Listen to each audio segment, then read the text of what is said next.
Bonjour à tous et bienvenue dans cette nouvelle vidéo de Blog au Dodo.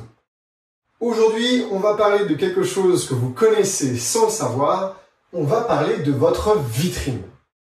Et très spécifiquement, on va parler de la vitrine de votre site internet. Alors, la première question que vous devez vous poser, c'est « chef, c'est quoi une vitrine de site internet ?» Et en effet, je me rends compte que beaucoup d'entre vous ne le savent pas. Donc commençons par un petit b.a.-ba. Vous avez une boutique en ligne. Votre boutique, c'est votre site internet. C'est là-dessus que vous vendez vos chambres. Sur cette boutique, vous avez un URL qui va être www.monétablissement.com. Et ça va vous faire arriver sur votre page d'accueil. Et votre page d'accueil, si elle est sur un ordinateur, elle va être horizontale. Et vous allez avoir ici très souvent votre logo, vous allez avoir différents éléments de menu. Si vous avez bien fait les choses, ici vous allez avoir un CTA, réservé, réservé maintenant, réservé en direct. Et puis vous allez avoir du contenu sur cette page, à la fois visuel et textuel. Vous avez ici la ligne de flottaison. Et si on descend en dessous de cette ligne de flottaison, avec la souris, on va scroller et on va arriver à une autre partie de votre page d'accueil. Eh bien, sachez que ce tout premier écran, lorsque l'on arrive sur votre page d'accueil, sur votre site internet, c'est ça, votre vitrine. Cet écran d'accueil, le tout premier, c'est votre vitrine. Ok? Hop, je suis désolé si le tableau bouge un petit peu. Et c'est super important de le comprendre parce que cette vitrine, elle a un rôle très important que beaucoup de gens ne connaissent pas. Et du coup, maintenant que vous savez ce que c'est que votre vitrine, vous allez vous dire « Ah, d'accord !» Et donc, c'est super intéressant de savoir que c'est votre vitrine, mais maintenant, que faut-il faire de ce savoir? Eh bien, il y a plusieurs choses primordiales à savoir sur votre vitrine. La première d'entre elles, c'est de savoir à quoi ça sert d'avoir une vitrine. Alors, prenez le concept d'une boutique qui aurait pignon sur rue et demandez-vous, ok, la vitrine, à quoi ça sert? Et la réponse qui est évidente, c'est que ça sert à vous faire rentrer dans le magasin, dans la boutique. La vitrine, elle n'est pas là pour vendre. J'en entends beaucoup me dire ça, ils me disent « Ah, la vitrine, c'est pour vendre. » Non, la vitrine n'est pas là pour vendre. Vous achetez rarement, quand vous rentrez dans une boutique, quelque chose que vous avez dans la vitrine. Vous allez très certainement acheter un autre produit qu'il y a dans la boutique. Le premier rôle, et le rôle le plus important de la vitrine, c'est de vous faire rentrer dans la boutique. Votre boutique, c'est votre site internet. Vous allez me dire, ah mais s'ils voient ma vitrine, c'est qu'ils sont déjà dans mon site internet. Oui Sherlock, bien sûr qu'ils sont déjà dans votre site internet. Mais ils sont sur l'écran d'accueil. Et l'autre chose qu'il faut savoir, c'est qu'on a très peu de temps pour les convaincre avec la vitrine d'explorer votre site internet. Parce que c'est bien ça le but du jeu en fait. Pour vous, c'est de leur faire explorer le reste de votre site au-delà de juste la vitrine. Donc là c'est pareil, il y a autre chose qu'il faut savoir et que c'est très important. C'est qu'avec votre vitrine, vous avez 3 secondes pour convaincre. 3 secondes, c'est peu. Vous le savez, on est dans une société qui zappe, qui passe très vite d'une information à une autre. 3 secondes, c'est très peu de temps. Donc il va falloir que cette vitrine, elle soit très performante pour convaincre les visiteurs, donc vos clients potentiels, de continuer à observer, à explorer votre site internet, pour que vous puissiez faire votre travail de vente en direct. C'est vraiment très important. Un autre critère qu'il faut savoir avec la vitrine, et vous pouvez le regarder, le vérifier très facilement avec votre compte Google Analytics, c'est que la grosse majorité des visites sur votre site internet ne vont pas se faire sur un écran horizontal avec un ordinateur, mais plutôt et bien souvent sur un écran qui va être vertical sur un smartphone. Avec le bouton ici, si vous êtes sur un iPhone. Donc, on se rend compte de deux choses. La première chose, c'est qu'on passe d'un univers horizontal à un univers vertical. Vous voyez, la différence, elle est évidente. Ça va impacter quand même pas mal l'organisation du contenu que vous avez ici. Bon, bien évidemment, votre site il doit être en responsive design, tout ça va se réorganiser.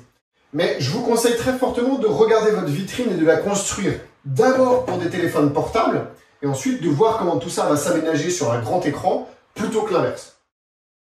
Autre chose que l'on sait, et c'est directement lié aux 3 secondes, en plus du fait que nous sommes dans une société qui zappe, on passe très vite de quelque chose à une autre, on sait que de manière collective, nous sommes tous des feignasses. Nous sommes feignants, on n'y peut rien, c'est comme ça. Et je sais bien qu'il y en a derrière votre écran qui sont en train de se dire « Oh là, mais Marc-Antoine, il exagère, je suis pas du tout une feignasse ».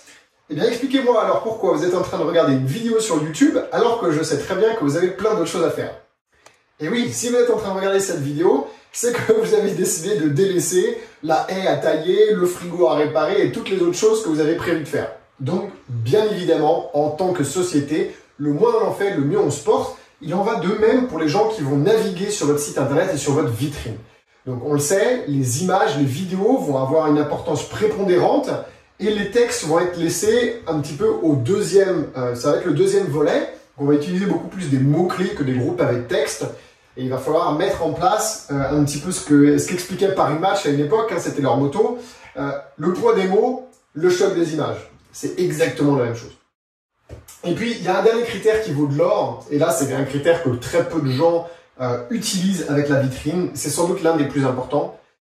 Imaginez une boutique. On va prendre une boutique d'habillement, par exemple. Vous passez en centre-ville, on est en plein mois d'août, une boutique d'habillement super bien placée dans une rue piétonne, énormément de passages.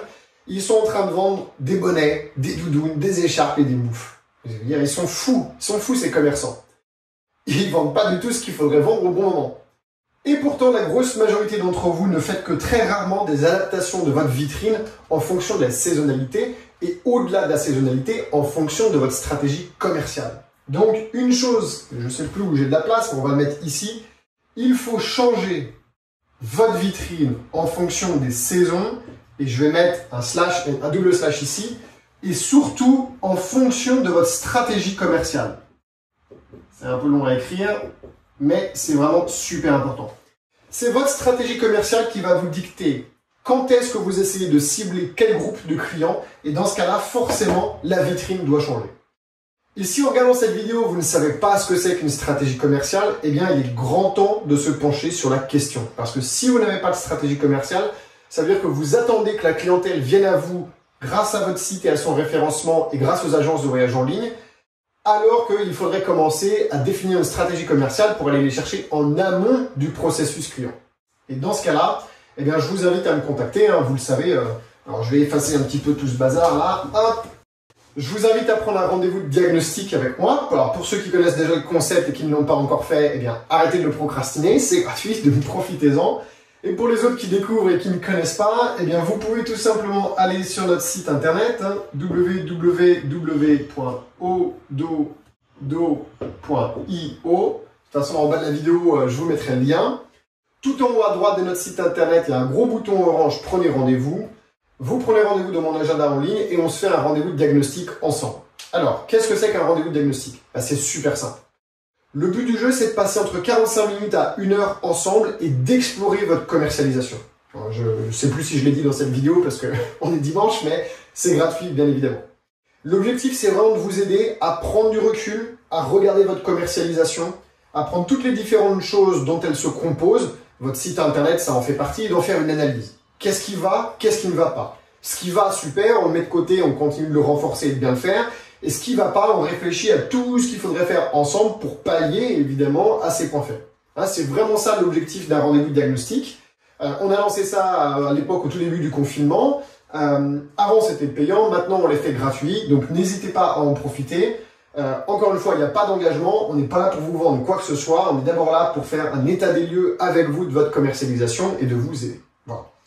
N'oubliez pas non plus de vous abonner à la chaîne YouTube. Hein, je vais vous mettre un visuel quelque part pour que vous puissiez cliquer sur le bon bouton pour ça. Ça vous permettra d'être informé à chaque fois qu'il y a une nouvelle vidéo qui sort sur la chaîne YouTube.